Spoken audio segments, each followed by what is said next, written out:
சாய்நாதனே போற்றி. வாழ்க வையகம், வாழ்க வளமுடன். அனைத்து உறவுகளுக்கும் இனிய வணக்கம்.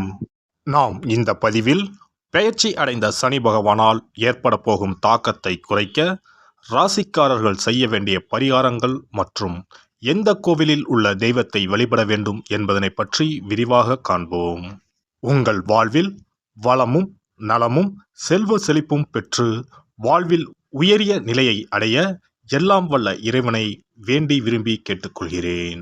நீதி பகவானாக பார்க்கப்படும் சனி பகவானின் ஆதிக்கம்தான் நம் வாழ்க்கையின் சகலத்துக்கும் காரணம். ஒருவர் தன் கடமை நேர்மையில் இருந்து தவறும்போது அதற்கான தண்டனையை சனி பகவான் கடுமையாக கொடுப்பார். அதனால்தான் சனி பெயர்ச்சி என்றாலே நாம் பயப்படுகிறோம். என்ன ஆகுமோ, எப்படி இருக்குமோ என்று நடுங்குவோம். ஜோதிடத்தில் நம்பிக்கை இல்லாதவர்களின் நெஞ்சங்களிலும் பயத்தை கொடுப்பவர் சனி பகவான். பொதுவாக சனி பகவான் 2.5 ஆண்டுகள் ஒரு ராசியில் சஞ்சரிப்பார்.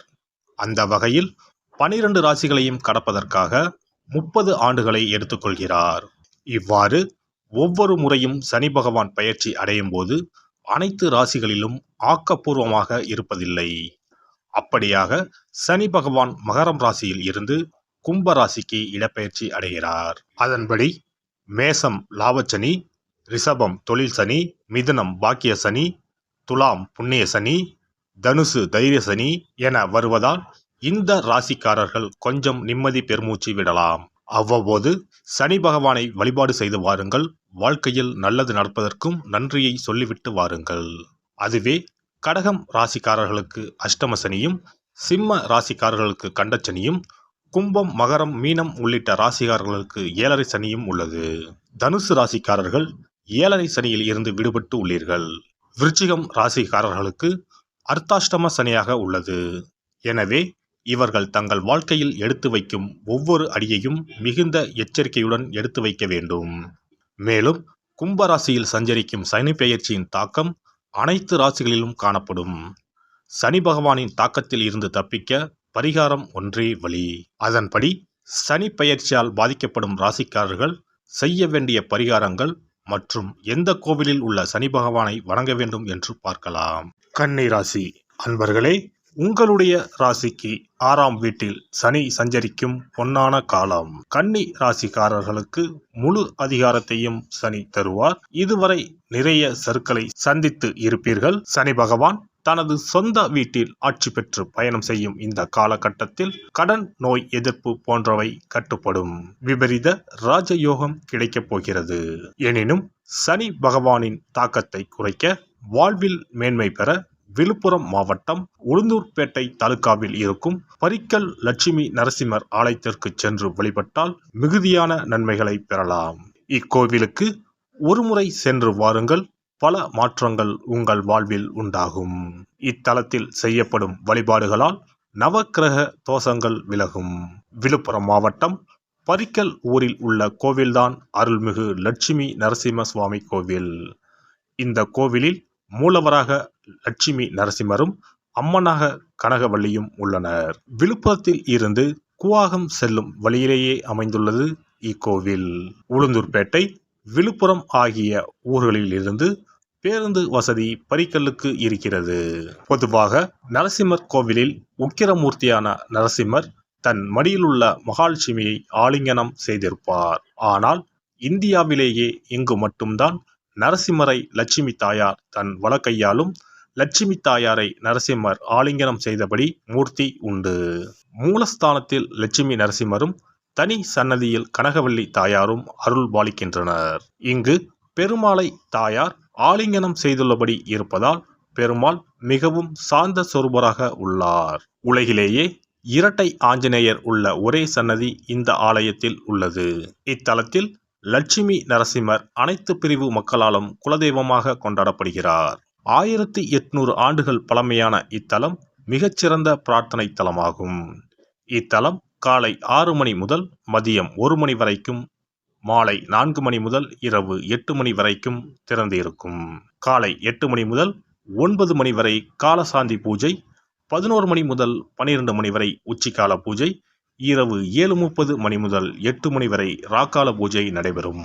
பதவி உயர்வு வேண்டுபவர்களும் பதவி இழந்தவர்களும் இங்கு வந்து பிரார்த்தனை செய்தால் அவர்களது வேண்டுதல் கண்டிப்பாக நிறைவேறும் என்பது இக்கோவிலின் தனிச்சிறப்பு. கை கால் ஊனம், மனநிலை பாதிக்கப்பட்டவர்கள், திருமண தடை உள்ளவர்கள், வழக்கு வம்புகளில் சிக்கி இருப்பவர்கள், பில்லி சூனியங்களால் பாதிக்கப்பட்டவர்கள் இத்தலத்தில் வந்து வழிபட்டால் தங்கள் பிரச்சனைகளில் இருந்து விடுபட்டு நல்ல தீர்வு கிடைக்கப் பெறுவார்கள்.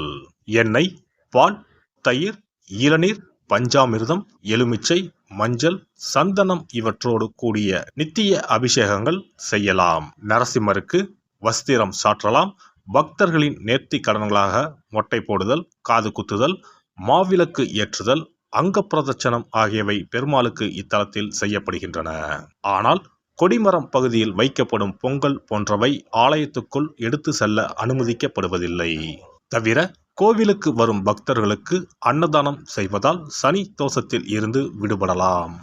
எவர் இந்த பரிக்கல் நரசிம்மரை வணங்க வேண்டும் என்று விரும்புகிறார்களோ அவர்கள் இக்கோவிலில் நவதானியங்களை பரப்பி அதில் தங்கள் விருப்பத்தை நிறைவேற்ற வேண்டும் என்று வேண்டுகின்றனர். பக்தர்களின் பலமான நம்பிக்கை என்னவென்றால் இக்கோவிலின் முக்கியமான இடத்தில் நரசிம்மரிடம் வேண்டினால் தங்கள் கோரிக்கைகள், தொல்லைகள் நீங்க பெற்று அவர்களுக்கு வாழ்நாள் முழுவதும் அமைதியும் நல்ல தேக ஆரோக்கியமும் கிட்டும் என்பதாகும்.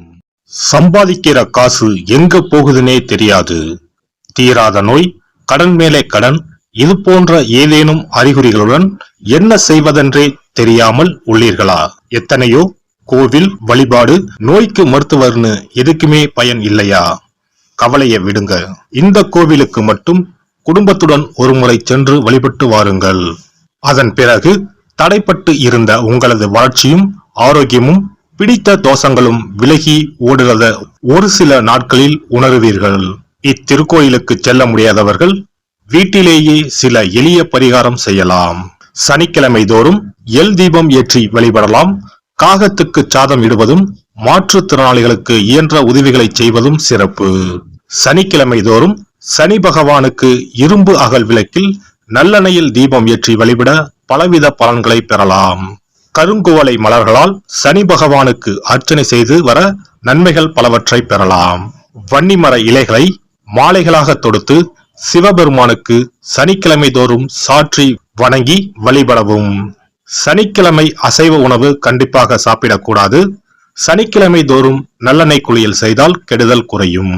விநாயகர் வழிபாடு செய்வது மிக உத்தமம். அனுமன் வழிபாடு சனி பகவானின் தொல்லைகளை குறைக்கும்.